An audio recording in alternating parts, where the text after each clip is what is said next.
Buat sebagian cowok, flirting itu ibarat bahasa asing. Mereka sering lihat orang lain lakuinnya, tapi nggak paham sebenarnya gimana sih cara kerjanya. Buat lo yang nggak ngerti, flirting mungkin kelihatan kayak kakak adek yang lagi saling ngecengin. Ya karena pada dasarnya rasanya emang agak mirip begitu. Sebelum kita bahas teknik flirting yang udah terbukti secara psikologis, penting banget buat paham apa sebenarnya tujuan dari teknik-teknik ini. Intinya, setiap teknik flirting ngasih lo cara buat nunjukin ketertarikan ke cewek tanpa kelihatan terlalu murahan atau malah kayak orang aneh. Nah, kalau ngomongin soal flirting dan hampir di semua interaksi sama cewek, batas antara sukses nunjukin ketertarikan dan kelihatan creepy itu ada pada keseimbangan. Contohnya, natap mata cewek sedikit lebih lama dari biasanya bisa bikin dia deg-degan. Tapi kalau lo ngelakuin ini berkali-kali tanpa nyamperin atau ngajak dia ngobrol, lo malah bakal kelihatan freak banget. Proses flirting itu sebenarnya nggak terlalu ribet.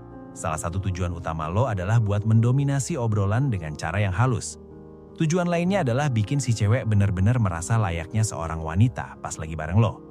Selain itu, flirting juga soal gimana cara lo bikin dia ketawa dan nunjukin kecerdasan sosial yang lo punya.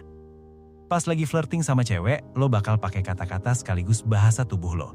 Memang sih, kata-kata yang lo ucapin itu penting. Tapi bagian paling besarnya justru ada di bahasa tubuh dan gimana cara lo ngucapin kata-kata tersebut. Contohnya, lo bisa ngomong satu kalimat yang sama ke seorang cewek, tapi tergantung nada suara lo, maknanya bisa jadi 10 hal yang beda-beda. Sebelum lanjut, lo harus tahu kalau flirting bakal terasa jauh lebih natural kalau lo udah ngebangun rasa percaya diri dan karisma yang oke. Cewek nggak bakal terlalu enjoy sama proses flirting lo kalau lo kelihatan terlalu pemalu, gugup, atau gampang terintimidasi sama dia. Biar flirting lo efektif, lo wajib paham yang namanya subcommunication atau komunikasi tersirat. Ini pada dasarnya adalah cara cewek ngobrol. Buat cowok yang nggak ngerti, ini tuh rasanya benar-benar kayak nyoba nerjemahin bahasa alien. Subcommunication itu intinya ngomong secara nggak langsung dan ambigu. Dengan kata lain, ngomongin hal-hal yang bisa punya banyak makna. Misalnya kalau ada cewek bilang dia habis jalan sama cowok pakai gaya subcommunication, kata jalan ini bisa aja punya beberapa makna terselubung.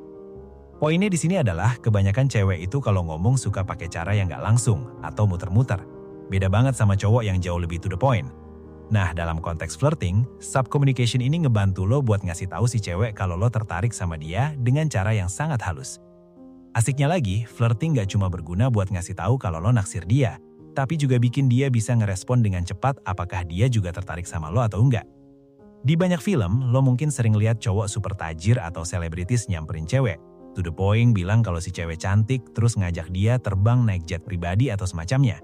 Ya ini mungkin bisa berhasil kalau lo emang super ganteng, kaya, atau terkenal. Tapi mari kita jujur aja, kebanyakan dari kita cowok-cowok biasa kan gak kayak gitu. Cara yang jauh lebih bagus buat nunjukin ketertarikan ya lewat flirting. Kerennya, setelah lo mulai proses ini, si cewek bakal langsung ngasih jawaban iya atau enggak lewat balasan flirtingnya ke lo, atau malah ngehindar. Ini enak banget karena lo jadi langsung tahu sedari awal apakah dia tertarik sama lo apa enggak. Bagi cewek, flirting itu udah ibarat bahasa ibu mereka, udah bawaan dari sananya. Tapi buat kebanyakan cowok, flirting bukan bakat yang dibawa dari lahir. Keuntungan terbesar dari flirting adalah lo bisa nanya ke si cewek apakah dia tertarik sama lo tanpa harus benar-benar nanya secara frontal. Kalau lo mulai flirting dan dia ngebales, yang biasanya ditunjukin dari bahasa tubuh positif kayak ketawa atau senyum, itu artinya dia lagi subcommunicating, ngasih sinyal halus kalau dia juga tertarik sama lo. Teknik flirting psikologis pertama namanya push and pull, dan ini gampang banget dipahami. Lo harus anggap flirting itu kayak game yang asik dan seru, karena emang cuma itu aja intinya. Teknik push and pull ini caranya adalah dengan nunjukin sedikit ketertarikan, terus lo narik diri lagi. Kalau lo udah sering interaksi sama cewek, lo bakal sadar kalau cewek-cewek yang jago ngedoda pasti udah master banget sama teknik ini. Contoh push and pull yang simple itu kayak bikin kalimat yang isinya pujian tapi dicampur sama pernyataan yang ambigu. Separuh awal kalimat buat nunjukin ketertarikan lo ke dia, tapi separuh akhirnya bikin dia nebak-nebak apa maksud omongan lo barusan. Misalnya lo puji dia, tapi habis itu lo bilang kalau dia ngingetin lo sama adik perempuan lo. Ini bakal bikin dia pusing mikir, lo tuh beneran naksir dia atau enggak sih? Bagian paling penting dari flirting adalah dominasi sosial. Dan ini udah terbukti secara ilmiah bikin cowok lebih sukses pas deketin cewek. Kayak yang dibilang tadi, apa yang lo omongin gak sepenting gimana cara lo ngomonginnya. Dan teknik psikologis paling ampuh buat flirting adalah teasing, atau ngecengin atau bercanda ngeledek. Salah satu sinyal nonverbal atau bahasa tubuh yang bisa lo pakai adalah brief glance atau lirikan sekilas. Cowok yang jago flirting biasanya lebih sering ngasih lirikan sekilas ke cewek dibanding cowok yang kurang jago. Bagian lain dari dominasi sosial adalah space maximization movement, alias memposisikan tubuh lo supaya makan lebih banyak tempat atau tampil bossy dan rileks. Sains ngebuktiin kalau cowok yang pakai teknik ini dapat perlakuan spesial dari cewek karena ini nunjukin kalau si cowok punya dominasi sosial. Itu tadi beberapa sinyal bahasa tubuh paling penting yang bisa lo keluarin, tapi itu baru setengah jalan. Nunjukin dominasi sosial pas lagi ngobrol itu kuncinya, dan cara paling gampang buat ngelakuin ini adalah dengan ngelontarin candaan atau ledekan pas lagi ngobrol sama dia.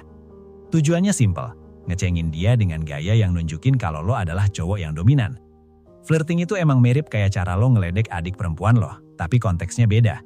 Kalau ngeledek adik kan murni cuma iseng doang, gak ada maksud terselubung. Tapi kalau ngeledek cewek yang lo suka, ada makna tersembunyi di baliknya, yaitu buat nunjukin kalau lo naksir dia.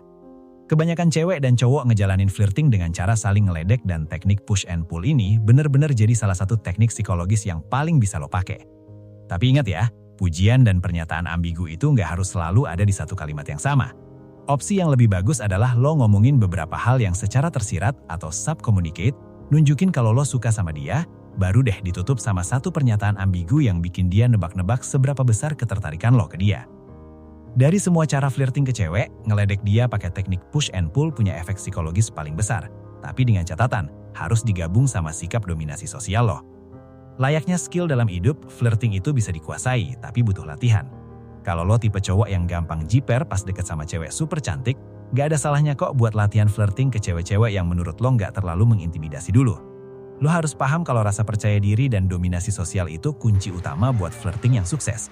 Nah, dengan latihan ke cewek yang gak terlalu bikin mental lo ciut, lo bakal dapat pengalaman dan ngebangun rasa percaya diri. Seiring lo makin jago, tingkat PD dan skill flirting lo bakal naik drastis. Dan lo udah siap buat praktekin ke cewek-cewek yang jauh lebih cantik. Kenapa hal ini penting? Karena saat lo menganalisis respon positif dari mereka, lo sebenarnya lagi ngasih bukti ke alam bawah sadar lo. Bukti ini dibutuhkan buat menanamkan pola pikir baru di otak lo bahwa lo itu cowok yang menarik, lo itu pede, dan lo jago flirting. Lo emang bisa aja langsung flirting sama cewek idaman yang super cantik. Tapi kalau pengalaman lo masih nol besar, penolakan justru bakal memperkuat keyakinan di alam bawah sadar lo kalau lo itu emang payah dalam hal ginian. Dan ini jelas bukan hal yang bagus. Kebanyakan orang yang super sukses di bidang apapun pasti mulainya dari bawah dan pelan-pelan naik ke puncak. Dengan kata lain, mereka berproses selangkah demi selangkah, bukan langsung mendompleng kesuksesan orang lain. Pas masih remaja, Mark Cuban, seorang miliarder yang sukses dari nol, mulainya cuma dari jualan kartu bisbol dan stempel. Hari ini, dia ngurusin kesepakatan bisnis bernilai miliaran dolar dan punya tim basket NBA sendiri. Poin pentingnya adalah dia mulai dari bawah, dan lo juga bisa nerapin konsep yang sama dalam hal flirting. Nah, dari pembahasan ini, coba kasih tahu gue di kolom komentar, lo udah pernah belum sih pakai teknik push and pull ini buat flirting? Sampai jumpa di lain waktu, dan thanks sudah nonton.